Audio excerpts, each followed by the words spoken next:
উখিয়ায় নকল আকিস বিড়ি ও সিগারেট সহ আটক 2। রাজস্ব ফাঁকির অভিযোগে মামলা।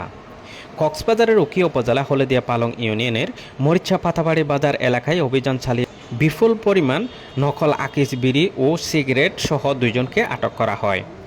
এ ঘটনায় বিশেষ ক্ষমতা আইনে মামলা দায়ের করা হয়েছে। এজাহার সূত্রে জানা যায়, আকিস বিড়ি ফ্যাক্টরি লিমিটেডের মরিচা এরিয়ার মার্কেটিং এরিয়া ম্যানেজার বাদী হয়ে উখিয়া থানায় মামলা দায়ের করেন। মামলায় মোহাম্মদুল হক ও মোহাম্মদ হারুনুর রশিদকে আসামি করা হয়েছে। এছাড়াও অজ্ঞাতনামা আরও 3-4 জনকে অভিযুক্ত করা হয়েছে। মামলার অভিযোগে বলা হয়, দীর্ঘদিন ধরে একটি সংঘবদ্ধ চক্র আকিস কোম্পানির নামে নকল বিড়ি উৎপাদন করে নকল সরকারি স্ট্যাম্প ও ভ্যানরোল ব্যবহার করে বাজারজাত করে আসছিল।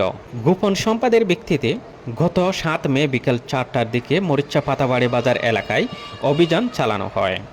অভিযানকালে কয়েকজন পালিয়ে গেলেও মাহমুদুল হক ও হারুনুর রশিদকে আটক করা হয়। পরে তাদের হেফাজত থেকে বিপুল পরিমাণ আকিস বিড়ি ও সিগারেট উদ্ধার করা হয়।